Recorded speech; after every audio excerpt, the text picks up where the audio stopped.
Welcome to Agents and Owners Chit Chat, where we talk to local superheroes, hear how they got their start, overcame obstacles, and how they use social media to achieve their goals. For Agent and Owners social media tips, please visit www.gladmash.com. Here's this week's episode.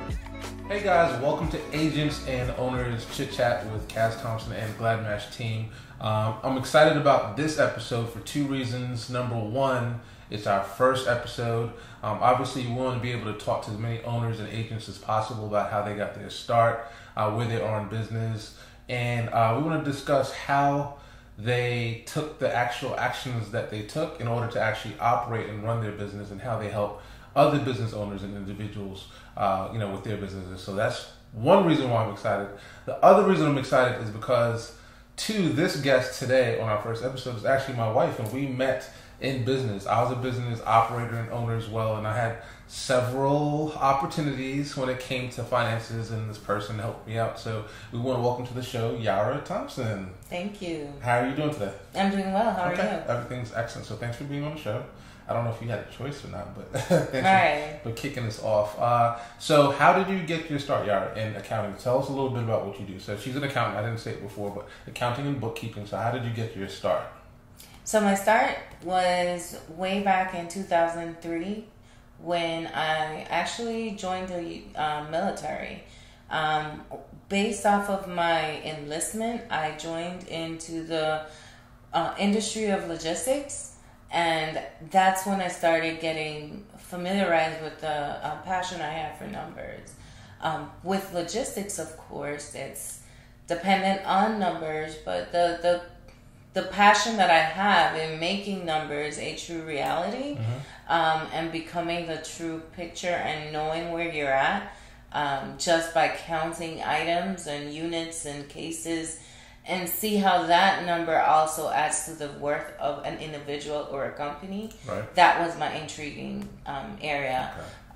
But not only did that help, but the enlistment allowed me to take advantage of some of the educational opportunities. Right. And that's when that journey started. Gotcha. Awesome. So super interesting. So if there is somebody listening out there that is thinking about going down the road of finance, bookkeeping, accounting, what steps should they take in regards to following that passion?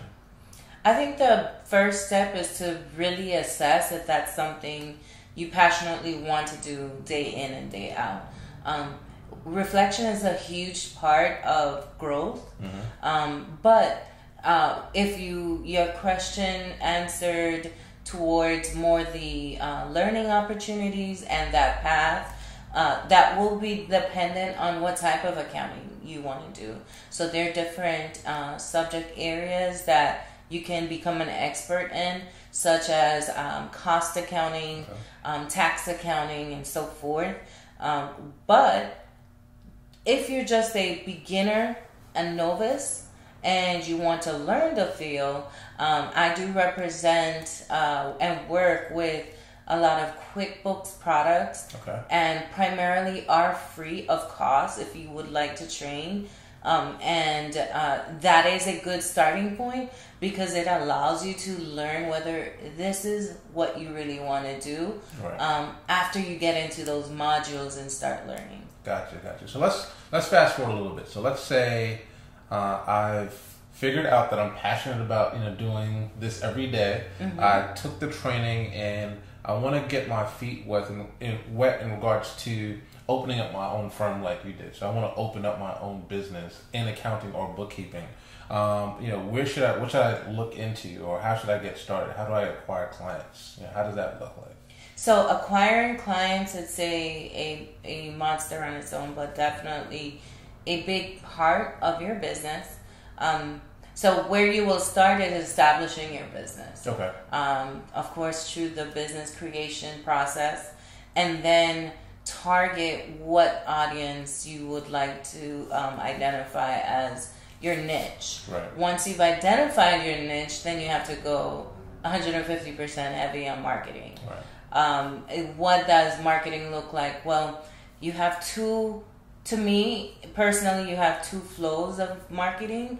You have the in-person experience that provides the word of mouth Right. referral, and then you have social media platforms and marketing platforms such as Yelp that will start working hand in hand together to help you grow. The starting place will be start small. Right. Don't expect a large window or large area of clients in any specific area, but do be open to facilitate businesses that are the most challenging ones. That's the most rewarding customers you want it. Gotcha. Awesome. So, here at Glad Match, we're super passionate about marketing. So definitely thank you for touching on that piece. I definitely agree that it's a combination of word of mouth, in-person marketing, and supplementing that with social media, making sure that your accounts look good, and that way when people do find you and they hear of you from word of mouth, that way they'll start doing their research. They'll find you on Instagram or Facebook or Yelp, LinkedIn, and be like, okay, this person is consistent, they're constant, they're providing value online, and that will lead to, again, a winning client. So let's take a shift or pivot for a little bit. So you find the client, right? Mm-hmm. And they're now in your system. How do you personally help clients? What type of clients do you get? If I'm a small business owner, why would I need an accountant or bookkeeper? So the one word answer to that is called equity. Okay. So with any business or any property that you purchase, is a unique word called equity. Equity provides or equals the value or worth of a business, person, or so forth. So in the personal side, you have a credit score. In the business, you have what's called equity. Okay. And if you are a growing business, your equity increases. If you have a downfall or trend down, that means that there are some opportunities for you to better manage your financial position and possibly open additional verticals of business. So if, let's say, for example, I'm providing bookkeeping service. Well, bookkeeping services fall in line with HR. So maybe I want to add human resource opportunities or products such as onboarding employees. It's outside of accounting and bookkeeping, but related to and opens another vertical. So now your equity will have an influx of capital from another vertical, and allow your equity to go up. Got you. So you've heard it here again live. So if you have a business and you're operating and you're really focused on increasing or improving your equity, right? You definitely need a bookkeeper or an accountant, right? So I got a personal story. So for me, and we talk about this a lot, I was very passionate about my business that I was running when I did meet Yara. And one of my big opportunities was just obviously finance, and I was super scared of taxes and making sure that process was completed monthly. Matter of fact, I didn't even know that it needed to be completed monthly. So often we talk about opening up a business based on your passion, but not really knowing that, hey, your weaknesses, you're going to have to really complement those weaknesses by finding somebody to help you either with accounting, marketing, operations, even sometimes sales. So tell us a little bit about from an accounting standpoint. I just opened up a business, so we have people that are listening that just opened up businesses. We talked about why they would need you, but what are some of the 3 or 4 steps that they should take when looking for an accountant in regards to, hey, I just opened up a business, I want to make sure that I'm compliant, thinking about my equity, I'm doing everything correctly. So for the new business owner, what are some things that you could provide them with? So for the new business owner, creating that foundation, it's not just the set up the shop where you have a storefront or you have the office supplies. There's a lot of compliance requirements as it relates to operating a business here federally and state regulated. So doing your due diligence and researching those components of compliance will definitely be my first step to make sure that I, as a accountant and a taxpayer, definitely make sure that I'm an accountable partner with that business owner on implementing compliance. Then, secondly, do some research with the industry and what makes you or your product different or your company different from all the others.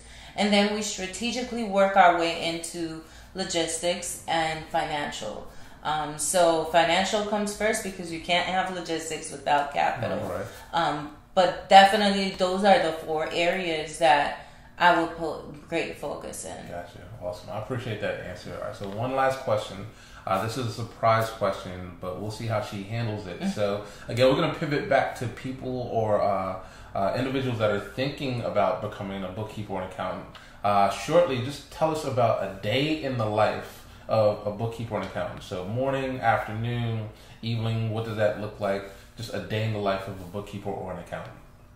So a day in the life of a bookkeeper will definitely start with opening Outlook and checking emails, responding to emails, outing fires that came in through all means of communication, and then rapidly going into priority. So where are some tax deadlines and some repetitive dates that you have to meet those deadlines for? So you strategize with that in the back of your mind, what can take priority or what not.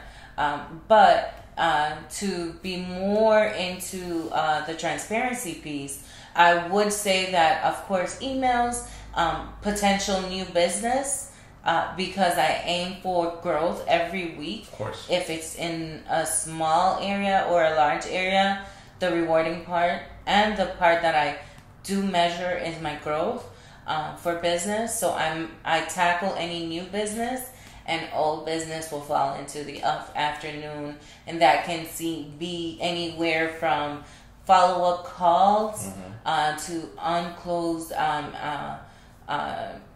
call to actions that were not done by the clients, or actually working in the client's books. Gotcha. Awesome. Yara, we appreciate your time today for sure. So if you're, again, a new business owner or an established, seasoned owner, definitely get yourself an accountant for sure. And if they wanted to reach out to you personally, where can they find you? How can they get in touch with you? We can be reached via telephone at 888-829-5545. We also are available on Facebook and Instagram at Divergent Accounting. And then lastly, of course, on the web, www.divergentaccounting.com. Awesome. Yara, thanks again for joining us. You're welcome, Cas. Yep, thanks again. And we'll see you on the next episode of Agents and Owners Chit Chat. Thank you for tuning in. Thanks for listening. Agents and Owners Chit Chat is produced by GladMesh. To be featured or sponsored, or to sign up for Agents and Owners free social media tips, please visit www.gladmesh.com.